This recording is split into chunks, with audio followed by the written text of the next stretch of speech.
Hey everybody, welcome back to the TRG seminars for another week. Either you're watching this live or you're watching the recording, but either way, we're very glad that we can connect with all of you around gambling and risk and everything technology-based on a regular basis like we have been the past few weeks and then last season as well.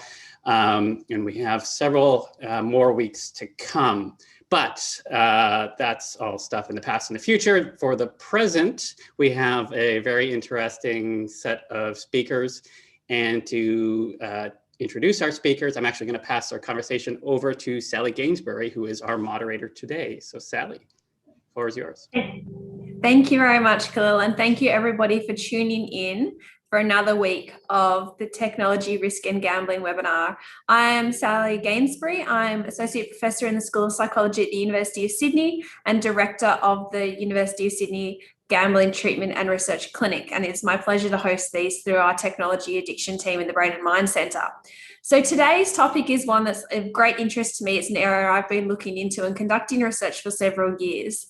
And that's to look at digital and cashless payments in gambling venues. So I've looked at this for a number of years, particularly for online gambling, looking at what's the impact of digital payment methods. But as technology and policies have progressed, we're now increasingly looking at this for gambling venues as an option. So I'm very fortunate today to be joined by three expert speakers, and we're going to have a really interesting conversation based on their expertise. So firstly, we have Professor Luke Clark, who is joining us from Vancouver, where he is Director of the Centre for Gambling Research and has a very extensive gambling research career, which I don't have time to read the full bio of, but we're very fortunate to have his expertise today. And then, as we love to do on the Technology, Risk and Gambling webinar series, we have two early career researchers. We have Kaz Gargarian, who is a PhD candidate and research assistant at the University of Nevada, Las Vegas in the International Gaming Institute, and Thomas Swanson, who works with me at the University of Sydney in the Gambling Treatment Research Clinic, who is also doing his PhD on this topic. So firstly, a huge thank you everybody for joining us today. We will certainly just get into a conversation, but I'm going to start by throwing it over to Professor Clark. And Luke, asking you have, such an extensive gambling research career and so many different topics that you have explored. What drew your interest to the topic of digital and cashless payments? Well, hi everyone. And yeah, thanks for the invitation to join today. I'm a huge fan of this series, so it's really nice to participate. And I'm a psychologist, so I've come to this area around money or cashless gambling from the gambler's perspective and from the kind of risks that might be presented there for gambling harms. I suppose just over the last 12 months, one thing that has really drawn attention here is that this issue is very closely linked to the pandemic. I don't think I've taken any paper money out of an ATM in the last 12 months, and with the kind of hygiene risks around cash, a lot of jurisdictions are strongly encouraging digital payments in all aspects of our lives. And I suppose over the last few years, I've become very interested in the role of money in gambling at a broader level. From my sort of somewhat clinical or behavioral perspective, I feel this is a piece that we both take for granted, but we also ignore quite a lot. Money, of course, is central to legal definitions of what gambling is. So it's, it's central to the debate around loot boxes. But money has a much deeper set of sort of cultural and symbolic aspects. It's related to, power and prestige. Nassim Tabri writes about, financially focused self-concepts. And so money is a lot more than just a kind of tool that we use for trade and exchange. And I think it's kind of worth having that in the sort of back of our mind as we get into these kind of details today around digital payments. Yeah, absolutely. And I think that the topic of money has a really interesting sort of relationship when we talk about gambling, because it almost seems so obvious when we say, oh, money is what motivates gambling, but that's also too simplistic. And for some people, that's not even really the case. So it's this really interesting dichotomy that, of course, money is absolutely central, because if you didn't have money involved in gambling, there wouldn't be gambling.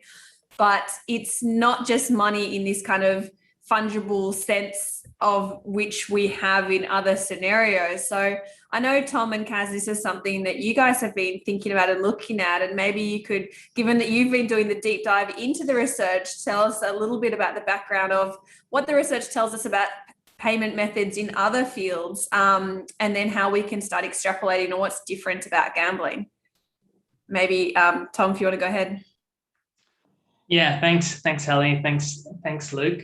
So my PhD, one of the first things I've been looking at is doing a meta-analysis on what we know about the relationship between different payment methods and the way people spend their money, and taking kind of a broad approach to conducting that review, because as Luke was pointing out, we kind of take for granted a lot of what we know about money in gambling.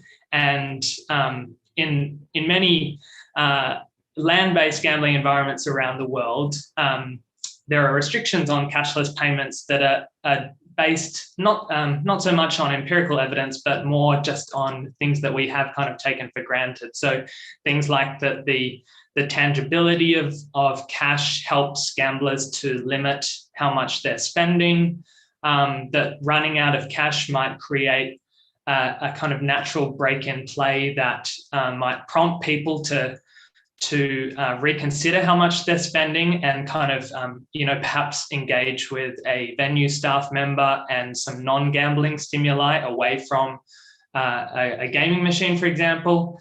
And then I guess one of the other reasons that there are restrictions on cashless payments in gaming venues is that cashless payment methods are thought to reduce the salience of transactions. So that's kind of that notion of psychological salience or transparency of the payment process or the transaction comes from the broader literature, which is mainly based in the disciplines of marketing and consumer psychology.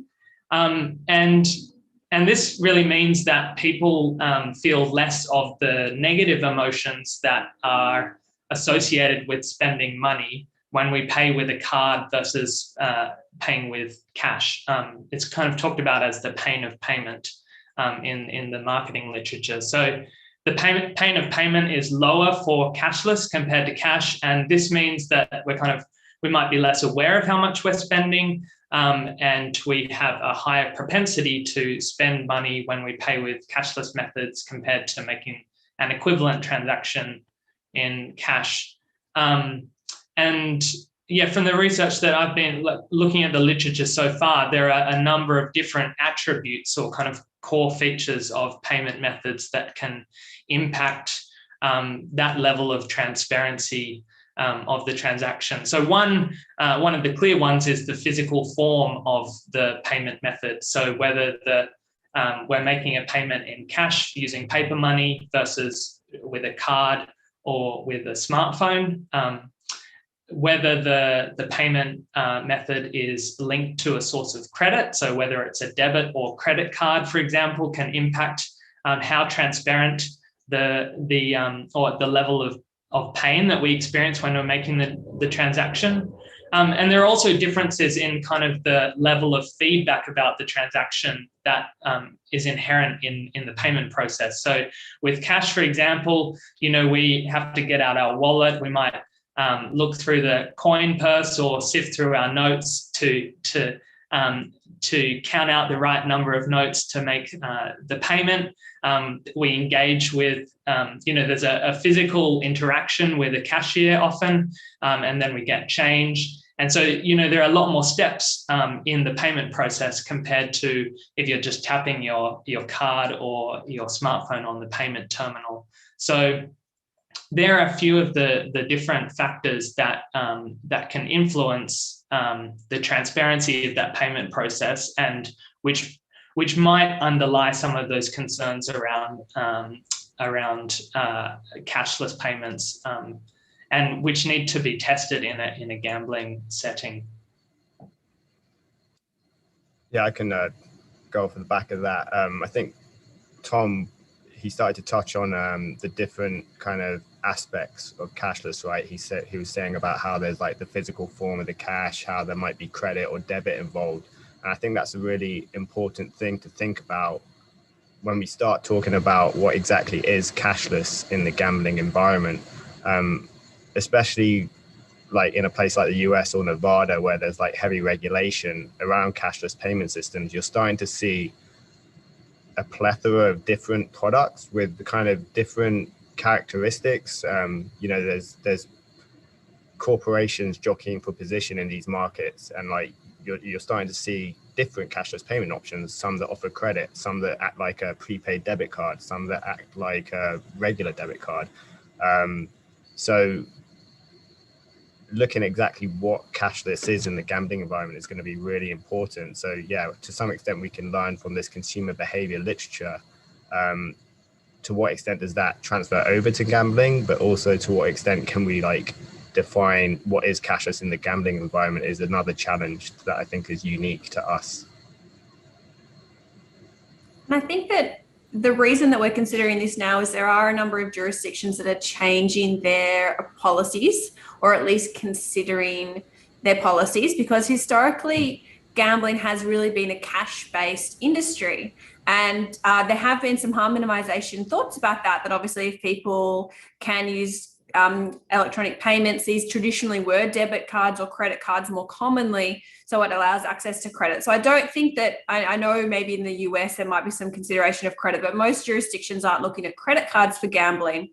But the concept that people do spend cash differently and can kind of budget better with cash does have some legitimacy to it. However, I wonder if that's actually shifting, because I know, personally, not that I'm representative of the entire population, I never use cash. In fact, I frequently have $0 on me at any point in time. But I know obviously there's a lot of difference between cultures and between countries, but I wonder if that attitude is shifting, and part of it is obviously just driven by the fact that consumers don't have cash, so industry needs to adapt and policy needs to keep up with that if it is to be accessible to a increasingly broad segment of society. But whether also the notions of how people budget and think about cash is different, because for example, I know my children never see me spend cash. So they've got a cash register with little tokens, but I've got no idea what they think those tokens are because they don't see me pay with money. So children are actually learning about cash and cards differently. So I guess I wonder if some of these attitudes are still relevant, and how concerned we should be about cash. Like, what are the potential negatives of allowing people just open slather and changing regulations about that? Yeah, I can start, and then Luke and Tom can certainly chime in. Like you, Sally, I barely ever use cash. I think the last time I can recall using cash is paying my toddler $1 for doing some chores, because we're trying to introduce chores into the household. So that was a recent cash transaction, I guess, if you want to call it that. But I think like you bring a good point up. I think there's certainly like advantages and disadvantages for the customer, right?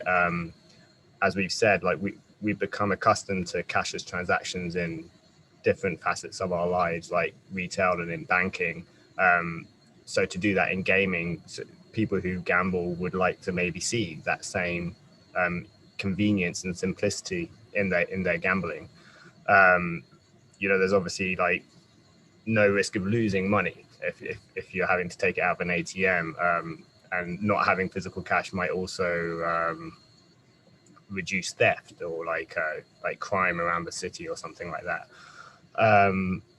There's also, I think, some customers who might not like it. I think like in Nevada, at least, to do cashless wagering, you'll have to set up an account. So each time you make a wager, the gambling establishment would know who you are, how much you bet, etc., etc.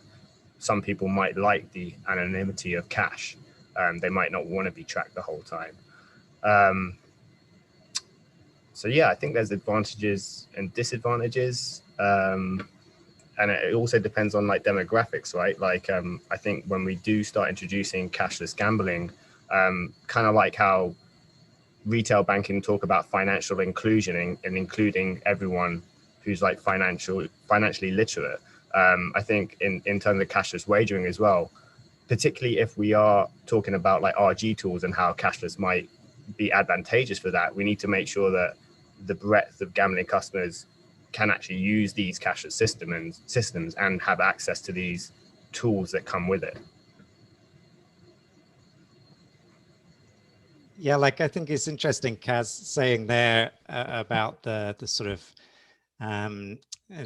disadvantages to the customer and the sort of inconvenience, because there is a flip side to the inconvenience that if you ask gamblers what kind of strategies they use to stay in control when they're in a venue, a lot of those strategies tend to kind of come back to these forms of payment. And there's very nice work on this by Simone Rodda. So, only take into the venue the cash that you're prepared to lose, leaving your cards at home or locking them in your glove box, have one pocket for your gambling money and another pocket for your meals or your ride home. So some of gambling is unusual in that sense, in that we're not just trying to remove friction. In some cases, we want to kind of increase friction, and some of these common strategies would be undermined if we were to make cash obsolete. Yeah. It makes me actually think of something when you started talking about that budgeting and like having a pocket for your gambling money. And to some extent, at least here in the US, I think someone's gambling spend is very kind of separate from all of their other spending, right? So what are your thoughts, just to play kind of devil's advocate? Say if we did just offer cashless gaming, like say if you could use Apple Pay in a casino. That way a customer would be able to see digitally all of their transactions and gambling would no longer be separate.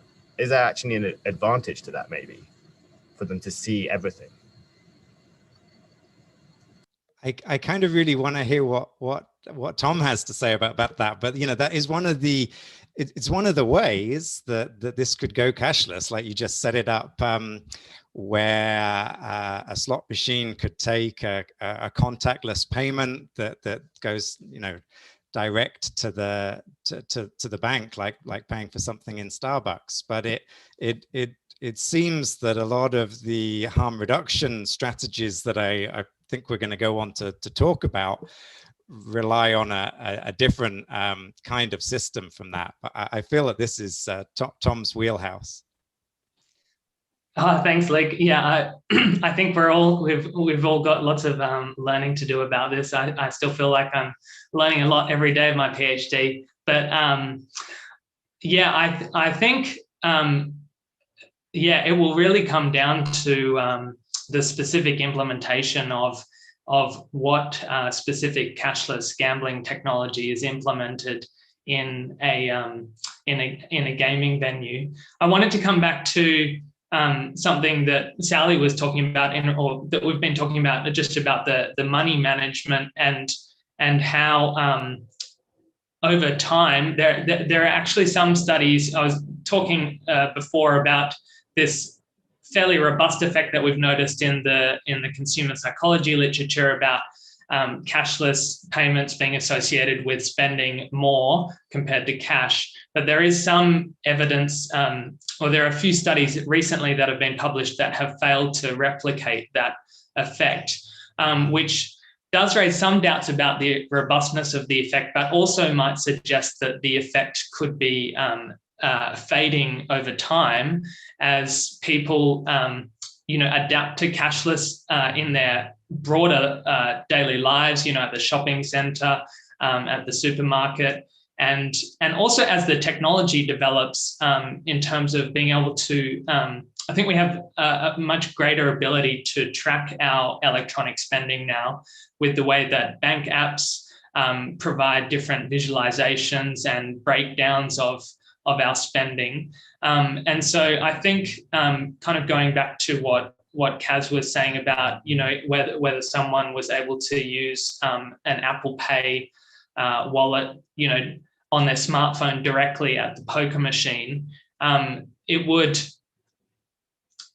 really depend on what level of and type of harm minimization features can be integrated with that. And I think maybe this is something to get onto a bit later in our discussion, but that does link with this broader conversation that's been going on about the role of financial institutions in gambling harm minimization, because if it was at that bank level that people, if people are using like a non-gambling specific card or payment app to make their gambling transactions across operators, it does mean that the consumer could have a better idea of how much they're gambling across all the operators, but also regulators and operators would have data that is across all the operators, and then these harm minimization features could be applied across operators as well. So we've got things like these bank-based controls that are coming out where people can implement blocks or at some banks, I think in the UK now, are allowing people to set ATM-style limits on their gambling expenditure, and these could potentially be really effective if they applied across all modes and operators that customer is engaging with. But again, I think there are also some pretty significant concerns with what that would do psychologically for the person if they're just using their regular, bank card or debit or a payment app to engage directly at a poker machine. I think there's some important research work that needs to be done there to understand how it would change the way that we engage in the gambling activity. And I think that all of these are amazing points. And it really gets down a little bit to what the system looks like that goes in place, because it very much depends if what the ecosystem is. If it's an entirely sort of wallet based and there's one card and one wallet and you have to use it, then there's a lot of different harm minimization features. But if it's kind of a hybrid model that you can use a digital wallet, but you can also use cash and you can use even different payment mechanisms, then the system itself is very much undermined. So any system stuff that, say best practice was a single digital wallet that had age verification and ID verification, so it prevented self-excluded gamblers. It had limits built in that were either preset or customer set. You got activity statements, it monitors for risky play. These are all kind of on our wish list of what a perfect, from a harm minimization point of view, what a good system would look like. But if you start to then break that down and say, well, but at any time, for example, if this is a voluntary system, you could just take your card out and start plugging away with cash. Basically, all of that is undermined because none of that works if there's a workaround. And if the workaround is as easy as, well, you just don't need it, then kind of I don't want to say what's the point in building it, but if it's that easy to work around, then all of that harm minimization stuff loses its effectiveness. It also starts to break down if we think about similar to online gambling, if you have a different wallet or card for everything you gamble at. And then if, for example, you're setting a limit, well, if you've got 5 different limits across different venues, which most people would have, does that really work? Does the activity statements really work? If you kind of get it to be, but that's only 1/5 of my gambling, or it alternates. Most people don't spend kind of equal amounts with operators. They move around. So it comes back to that point of maybe if it was just Apple Pay and it did track, maybe there is actually what might seem on the surface to say, oh, that's not a great system, but maybe in an imperfect world, something more solidified and simple is at least a step in the right direction. Because I was having one conversation with someone talking about credit cards, and I've sort of said, well, we really, yes, there's not sufficient evidence to understand, but credit cards aren't a great idea for gambling in principle, because although there's no evidence that everyone who gambles with a credit card experiences harm, and certainly that's unlikely to be the case, for some people there is clear evidence that credit cards do cause gambling harms related to debt and all sorts of other issues. So, on the balance, given that they're not really necessary, let's just kind of not go there. But then the flip side of that argument is that, but if there were limits set in, because the one thing you can limit is credit. Banks and financial institutions really can't limit someone spending their own money, but they can limit credit that they provide to someone. So if there were some safety belts, so you could, for example, only gamble 10% of your entire credit limit, and you hit up against that and you get a message, that's a message you wouldn't have otherwise received.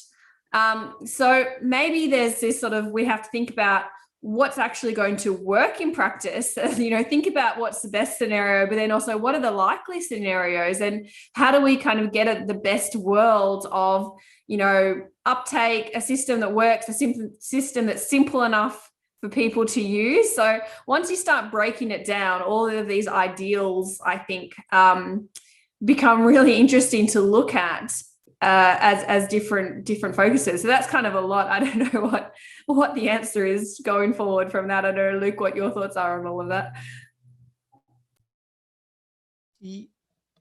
Yeah, like I've been, there's a lot to unpack there, and I think what you are saying, Sally, is that there's a huge amount of devil in the detail here, and some of the sort of halfway measures, like a kind of hybrid, some cash, some cashless.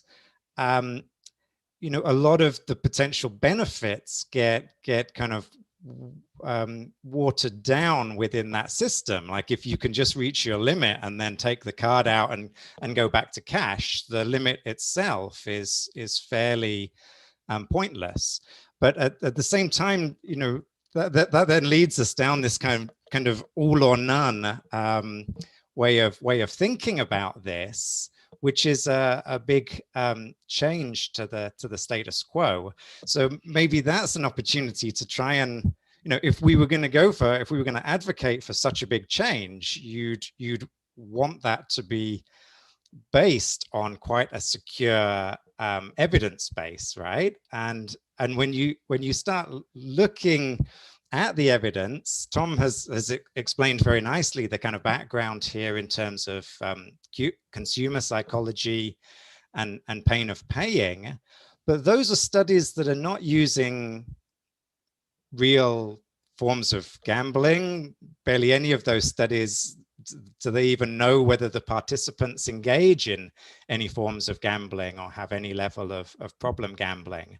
So, it's quite curious in this area just how little direct research there is to inform this kind of discussion. And, to be clear, what I kind of consider the direct research there would be randomized trials with suitable control conditions. Gamblers are being assigned to either gamble with cash or with a digital form of payment, and we then want to break those groups further down by recreational gamblers versus people with some levels of gambling problems to see if there are differential effects. And that kind of work just isn't really out there at the current time.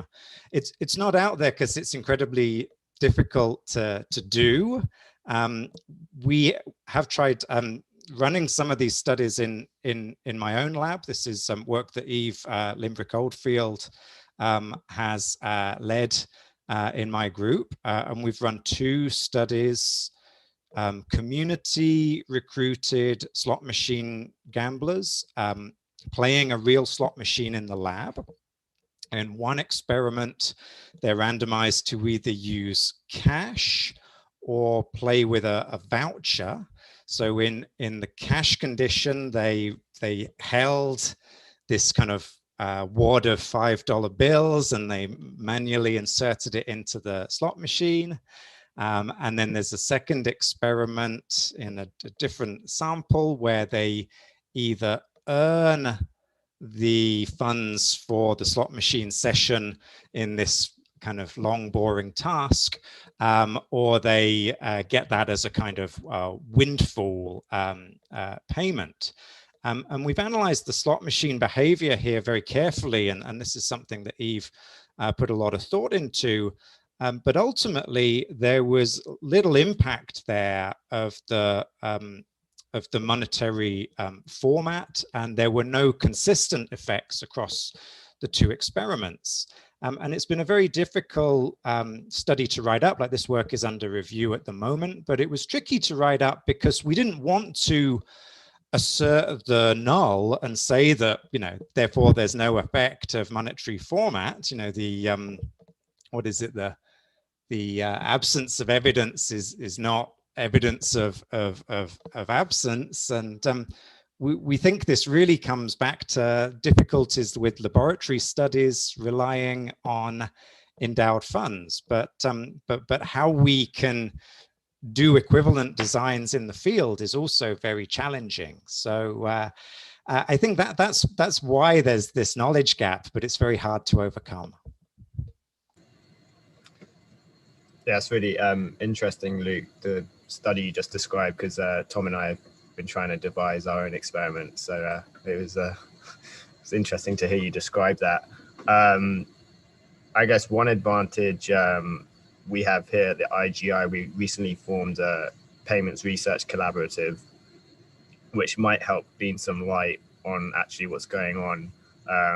We currently have 2 partners in the industry, in the payments industry, who are going to donate data to us.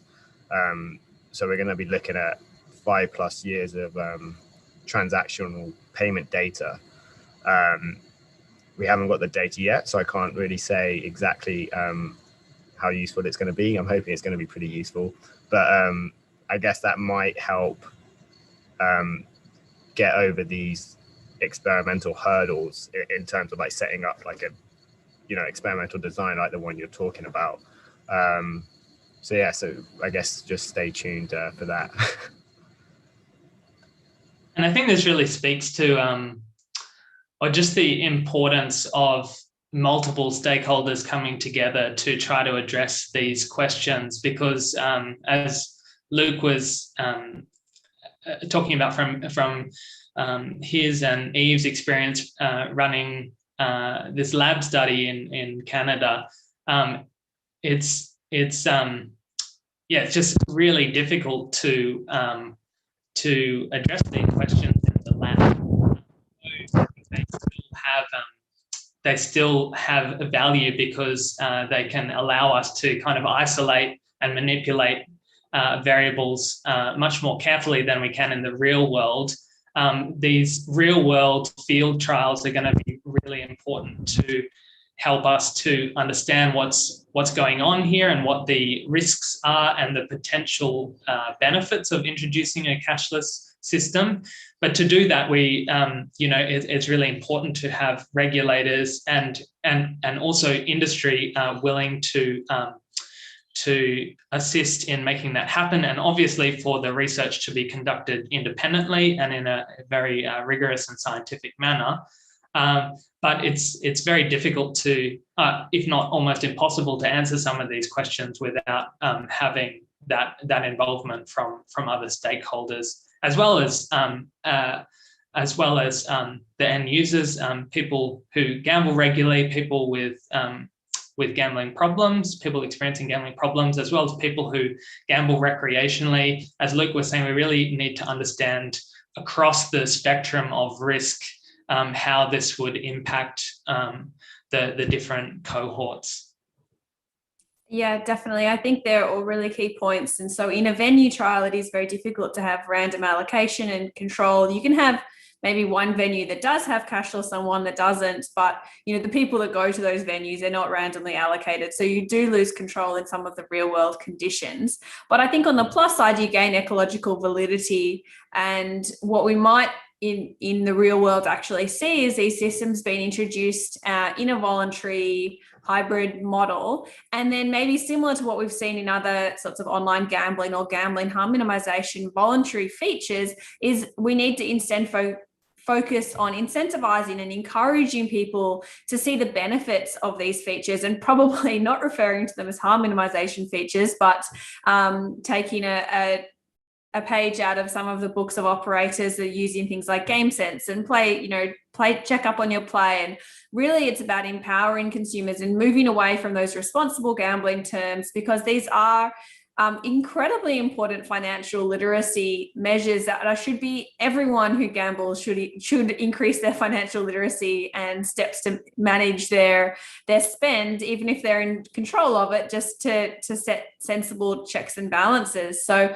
maybe it's about focusing on how to encourage people to set appropriate limits for themselves, to add friction into the system so that when you go to make a deposit or a bet, it kind of a bounce back message comes to you. Or similarly to when I pay with my phone now, I get a push notification straight away, because if I wasn't paying attention when I tapped it, then it pops up to me as a reminder. So creating friction, using the system to its full advantage while trying to encourage people to use those and engage with those tools and see the benefits of them as we get closer, and not trying to expect that the full suite of everything will happen at rollout, but we're trying to take advantage while at the same time putting clear blocks and friction in place to minimize some of those risks of the reduced salience and the lack of awareness. So we're kind of trying to maximize benefits, but with an incremental plan over time. I think what you're talking about, Sally, there just highlights that the most of the benefits of any cashless system effectively essentially dependent on the system being like registered play as opposed to anonymous play, because most of the reasons why the cash-based system is difficult in terms of offering these harm minimization features to customers, like deposit limits and kind of effective integration with the self-exclusion program, so that people can't, even if they do have a self-exclusion agreement in place, that they can't still access poker machines, for example. That all the benefits of any potential cashless system are fairly reliant on the system being registered play, so that these all the harm minimization features can be integrated based on the customer's identity. True, but that comes back to a point that Sally made earlier about multiple operators, right? If you have 3 casinos in your town, does that mean you have 3 different cards? And if you go on holiday somewhere else, you need to get a 4th card, because if that happens, operator A can track your spending with them, but they have no idea how much you've spent with operator B, or if you've already reached your limit with operator B. So yeah, I think that, did you say that, Tom? These are very similar to the discussions around multi-venue self-exclusion and national registers. These systems are a lot stronger if there is just one card, at least regionally, but that's going to require a lot more coordination between the operators. One of our data donors, it's publicly available knowledge, so I'll just say it's Global Payments, but their solution is actually more holistic in that they've got several casino partners. So a customer of their product does gamble at various casinos and online. So with that data set, we might be able to get a view into that holistic gambling activity, but also how effective some of their RG tools are, as opposed to the other data provider, which is Sightline Payments, which is actually more of a proprietary card for each gambling establishment. So that's going to maybe be a nice contrast to make in terms of like these open systems versus the more like closed proprietary systems. Going off the back of that, I can't help but think as well, like with all these like kind of creative ways cashless payments are being like innovated in the gaming industry, is it almost potentially slowing down the gaming industry relative to banking and retail? And what kind of implications does that have in terms of like long term? That's just a question I'm throwing out there.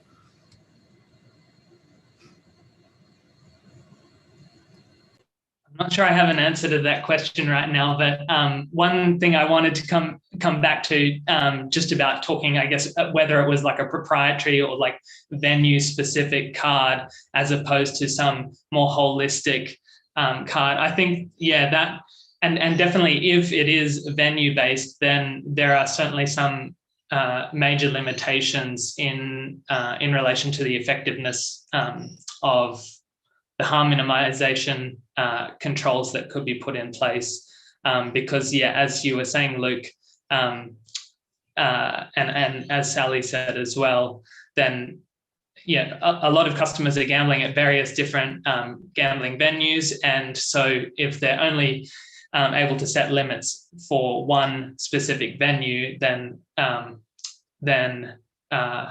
yeah, it's only accounting for a portion of their overall gambling involvement. But I think, yeah, if one avenue that is interesting to look at is this higher, like financial institution level or payment provider level, where there is potential for you know, if it wasn't if it wasn't a venue specific card, but maybe it was, yeah, a standard bank card that people are using, then people can use that across multiple different venues, across different modes, both land-based and online, and then the controls could be implemented at the customer's bank instead, and apply across all those different operators and across different modes as well. That's not to say that I think there could be some major limitations with that approach as well, in terms of what it's doing to how salient that gambling expenditure is for the customer. And also there are some big questions to ask in terms of the willingness of banks and financial institutions to engage in that kind of way. So I think that's one avenue that could be interesting to think about, but I'm certainly not sure that it's the right solution either.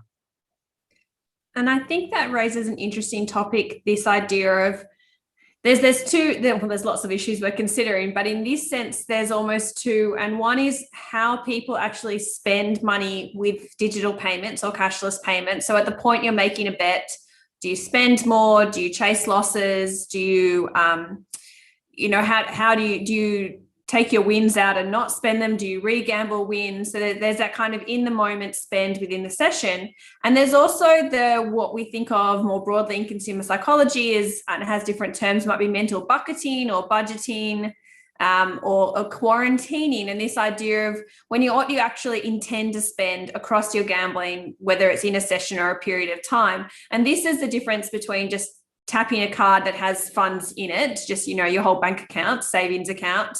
People obviously keep different levels of funds in those savings or like easy to access accounts, versus the idea of actually specifically making a deposit and saying, okay, here's my monthly or weekly or daily amount of money I'm going to spend. I'm going to deposit that into a specific gambling account, whether that's across venues or whatever. But those are two separate activities, because then if you look at that account that's specifically for gambling as opposed to just a general cash account, there's very different limits you could set on that in terms of quarantining wins. If you have a large win, you might want to quarantine that so you don't re-gamble it. You might want to quarantine all your wins. How quickly do you release those funds so they can be re-gambled, or withdraw them from your account? So all of these kind of different ways of thinking about not just the immediate impact on the customer spend in that moment, but also the customer behavior, and how do we understand, for example, if you typically spend $50 per gambling session and you have an account, do you put $50 in, or do you put $200 in and think, oh, this will last me for, a few sessions? But then do you spend all of that $200 because it's in the account? And if you win $200, is that then your bucket? And even if you set a limit for $200, if you've now won money, does that increase your amount of money you can spend to $400? Because this is not your deposited money now, you're playing with kind of money you've won. So there's all these kind of complexities when you start to break down the actual behavior. And I think it comes back to what we started with, that there is really something unique about gambling that's very different from anything like, retail or shopping or other kind of spend, which is why the dearth of literature and research in this field is even more astounding, because it's such a unique activity.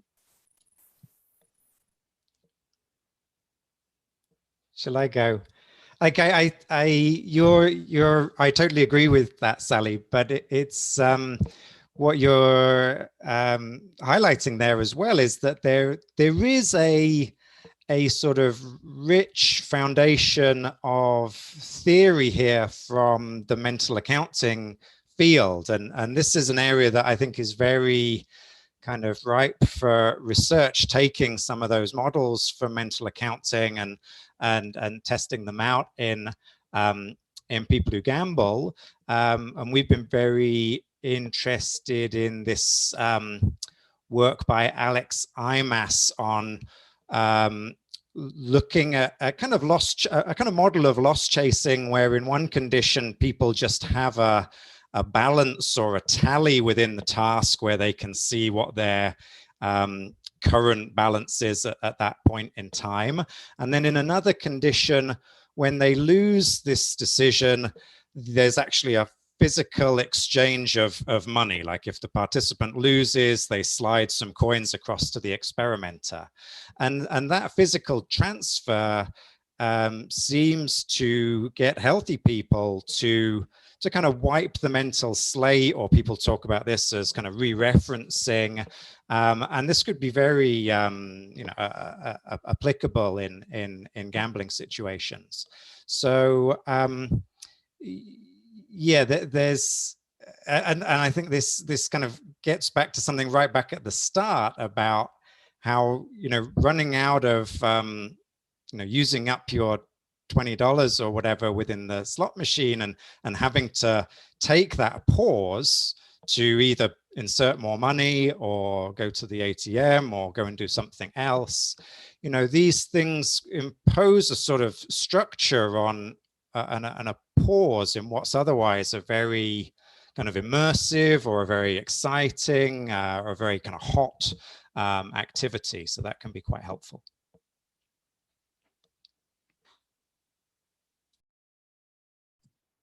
Yeah, thanks, Luke. That was really interesting. And I think both what you and Sally have just said just shows how much we need to know, not just about how the system should be designed, but how people would actually use it. And something I was thinking about that Sally was saying was kind of about this idea of preloading, or like, how much money would people load onto a card or their app if we switch to this kind of system? And I think, Luke, as well, you were talking earlier about Simone Rodda's work, which shows just how much people rely on these money management strategies, in terms of, I've got my money for gambling in this pocket kind of thing, to manage how much they spend in a particular session.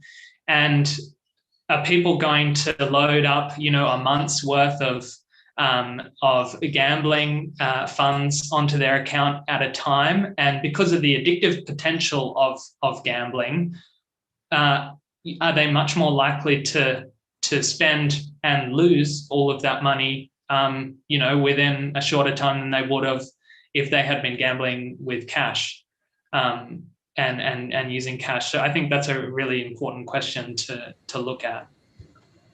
Yeah, and another thing it brings me back to as well is this matter of whether it is a closed system or a open system, or if it's even linked to your auxiliary spending as well. Because I came across this study, I think I brought it up to Tom before, but I think it was in Switzerland, and they were using a mobile app to try and reduce people's spending.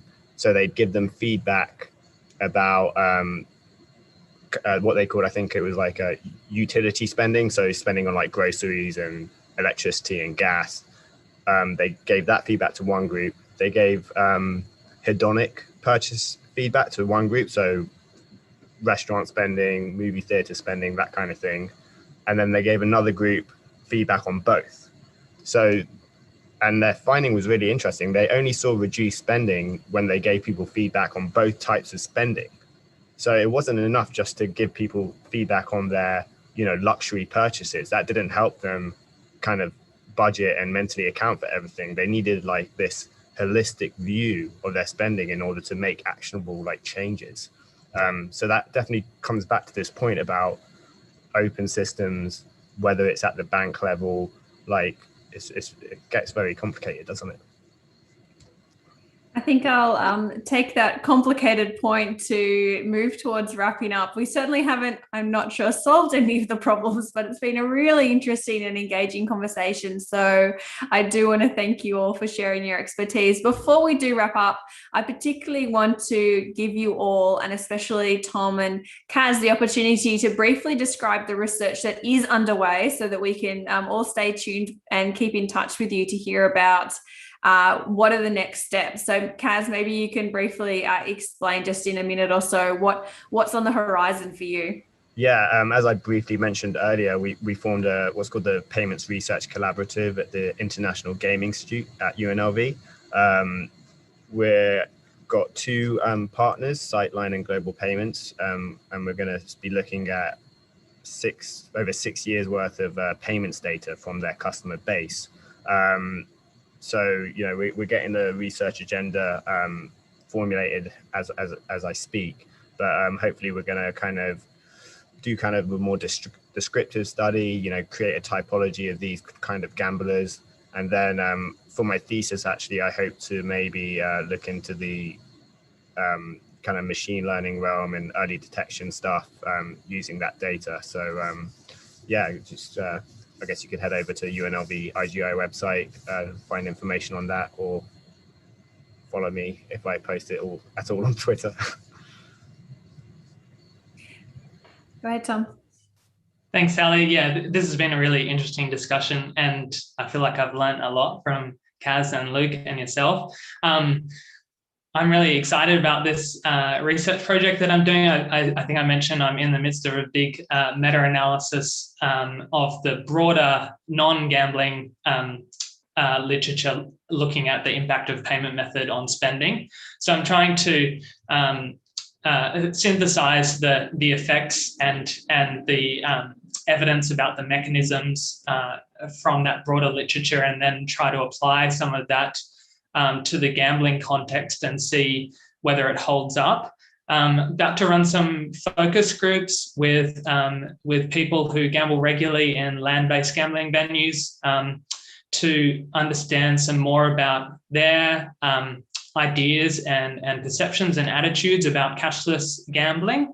And then the main bulk of my PhD will be hopefully a field trial or otherwise some lab-based studies trying to test, looking mainly at the level of the physical form of the payment method, how that impacts the way that people are depositing and their betting behavior and withdrawal behavior and loss chasing behavior. So that kind of trial will form the main bulk of my thesis. Still kind of working out whether that will be possible to do in the field, but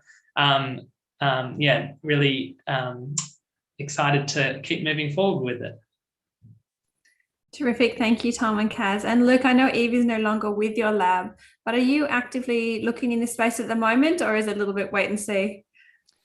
We have a few. We've been working on this sort of money side of things for a couple of years now, and we have a few papers in the pipeline that should hopefully be coming out soon. And I've talked about some of those kind of lab-based studies is already, and we've just been just trying to sort of organize the literature around money and gambling, which as I said at the start, are so linked, and yet it's almost kind of too obvious in some ways that it doesn't get very much attention, the role of money. So we've been doing some work on financial motives for gambling and how they're linked to problem gambling, and also trying to review the experimental studies that are out there manipulating monetary format. And it is quite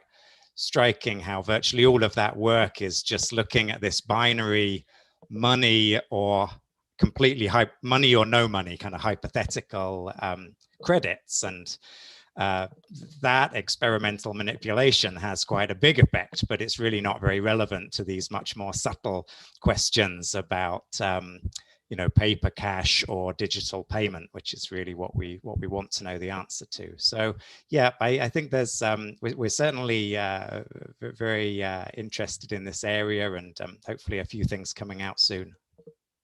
Terrific. Well, I definitely am glad we have the Brains Trust here today, the experts who are on the cutting edge of what is going on. So I want to really thank you, Tom, Kaz, and Luke, for taking the time today to share your knowledge, expertise, and pontifications with us. This is certainly a really interesting and hot topic, so everyone can stay tuned to find out about that further research. And I'm sure this is a topic we will be revisiting in this webinar series at some point, depending on how many seasons we run for. So thank you again. I'm going to pass back to Khalil to wrap up and tell us about what we can hear about next week.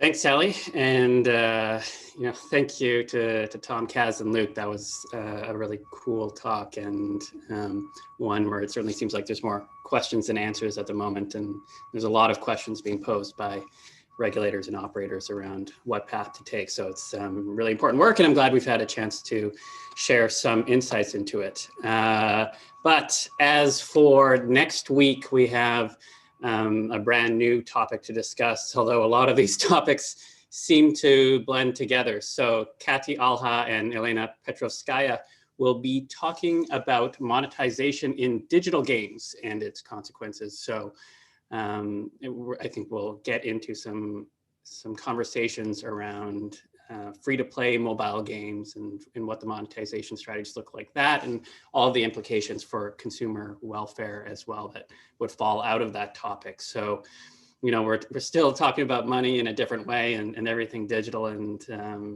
this is all starting to blend together. So as Sally mentioned, we could probably go on for many seasons talking about all of these topics, but for now, thank you again to all of our speakers. Thank you to Sally and the Brain and Mind Center, as well as Tom, who did double duty this week, helping to support the seminar while also speaking this week.